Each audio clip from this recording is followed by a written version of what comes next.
हिमाचल प्रदेश की नई खेल नीति 11 दिसंबर को धर्मशाला में घोषित की जाएगी। ये जानकारी प्रदेश के खेल मंत्री राकेश पठानिया ने सचिवालय में पत्रकारों से बातचीत के दौरान दी।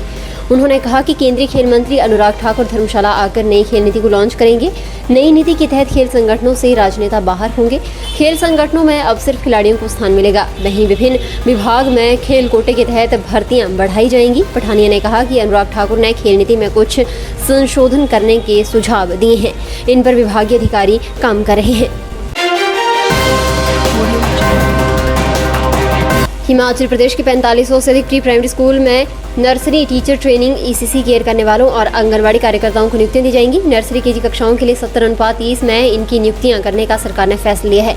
NCERT के सहयोग से इन्हें प्रशिक्षित भी किया जाएगा। सोमवार को राज्य सचिवालय में आयोजित समीक्षा बैठक के बाद शिक्षा मंत्री गोविंद सिंह ठाकुर ने बताया कि इन नियुक्तियों को लेकर NCERT के माध्यम से पोजीशन पेपर NCERT को भेजे जाएंगे। राष्ट्रीय स्तर पर समग्र रूप से सभी आंगनबाड़ी कार्यकर्ताओं को प्रशिक्षित करने का कार्यक्रम है।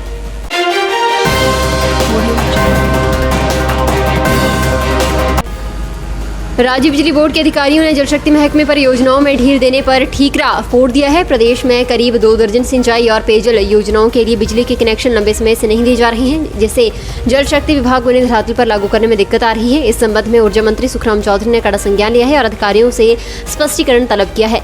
ऊर्जा मंत्री चौधरी को उच्च अधिकारियों ने बताया कि बहुत से मामलों में खुद जल शक्ति विभाग ने ढील बरती है, इससे परेशानी हो रही है। जल शक्ति विभाग इस बारे में स्थिति स्पष्ट नहीं कर रहा है कि कहां पर ट्रांसफार्मर लगाए जाने हैं। स्थान स्पष्ट नहीं होने की वजह से बहुत से मामलों में समस्या हो रही है।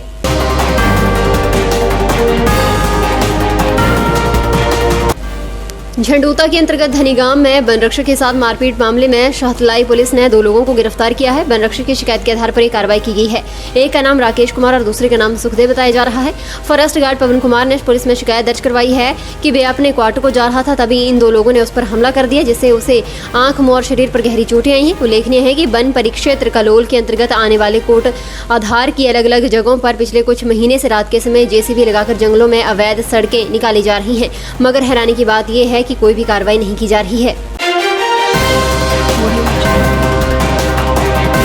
HRTC पीस मिल कर्मियों की आज टूल डाउन स्ट्राइक 9वें दिन में प्रवेश कर गई। पीस मिल कर्मी नाहन पथ परिवहन निगम डिपो लगातार अनुबंध में लाने को लेकर गेट मीटिंग और धरना प्रदर्शन कर रहे हैं। स्ट्राइक में HRTC टेक्निकल यूनियन ने भी अपना पूरा समर्थन दे दिया है। टेक्निकल यूनियन का कहना है कि यदि 15 दिसंबर तक पीस मिल कर्मियों को ठोस आदेशों के तहत अनुबंध पर लाने का निर्णय नहीं होता है तो निगम का कर्मशाला के सभी टेक्निकल स्टाफ भी टूल डाउन स्ट्राइक में उतरेगा। उधर टेक्निकल यूनियन के पदाधिकारियों का कहना है कि हालात ये है कि पीस मिल कर्मी कमीशन आधार पर सेवाएं देते हुए अपनी आयु के 40 से 50 तक पहुंच गए हैं। वर्कशॉप में बसों को सुधारने का पर्याप्त सामान नहीं है, जबकि अधिकतर बसें बुक वैल्यू पूरी कर अनफिट होती जा रही हैं, जबकि स्टाफ की भारी कमी कर्मशाला नाहन में चल रही है।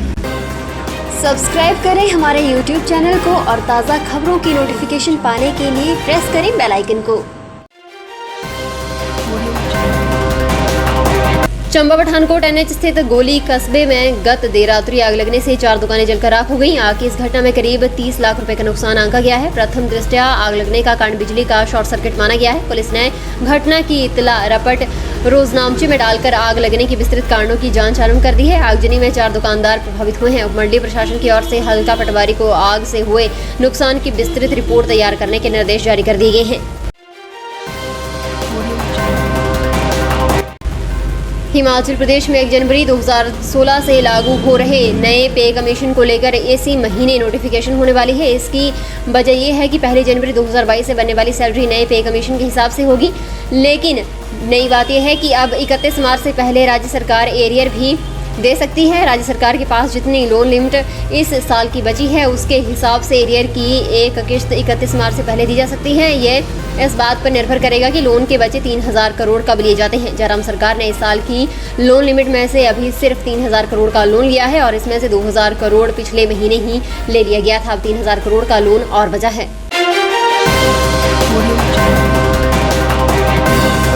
देव संस्कृति हिमाचल प्रदेश की विशेषता है और प्रदेशवासियों की देव समाज और देवी देवताओं में अगाध श्रद्धा है। प्रदेश सरकार राज्य की समृद्ध सांस्कृतिक विरासत एवं परंपराओं को संजोए रखने के लिए वचनबद्ध है। ये बात मुख्यमंत्री जयराम ठाकुर ने कुल्लू जिला के बंजार विधानसभा क्षेत्र के अंतर्गत सराहन गांव में श्री पुंडरीक ऋषि के नए रथ की प्राण प्रतिष्ठा के अवसर पर आयोजित एक भव्य कार्यक्रम को शिमला से दूरभाष पर दिए अपने संदेश में कही।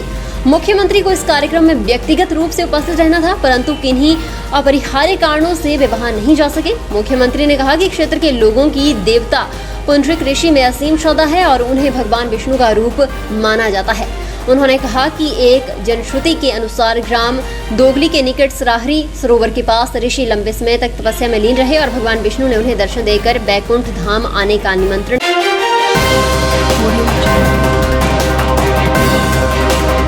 मंत्री जयराम ठाकुर ने कहा कि मातृ शिशु स्वास्थ्य एक स्वस्थ समाज और समृद्ध हिमाचल के लिए महत्वपूर्ण है और इसके बारे में लोगों को जागरूक करने के लिए प्रदेश में एक विशेष अभियान शुरू किया जाएगा।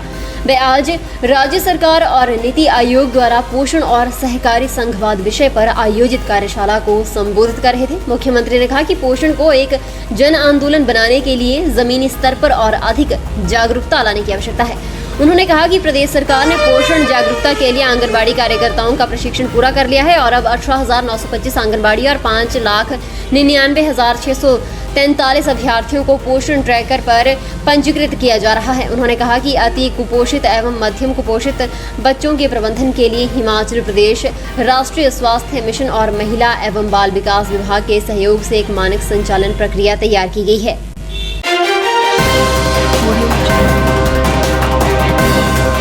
सशस्त्र सेना झंडा दिवस के अवसर पर उपनिदेशक जिला सैनिक कल्याण बोर्ड ने उपायुक्त ऊना राघव शर्मा सहित सभी अधिकारियों को सेना झंडा लगाया। इस अवसर पर डीसी राघव शर्मा ने कहा कि झंडा दिवस का मुख्य उद्देश्य उन शूरवीरों के परिवारों की सहायता करना है जिन्होंने देश की रक्षा के लिए अपने प्राणों की आहुति दी है। उन्होंने कहा कि झंडा दिवस जहां हमारे जवानों की पावन स्मृतियों को चिर स्मरणीय एवं अमर बनाता है, वहीं उनके अद्भुत शौर्य, पराक्रम, त्याग और बलिदान के प्रति हमारा राज्य एवं राष्ट्र कृतज्ञ है।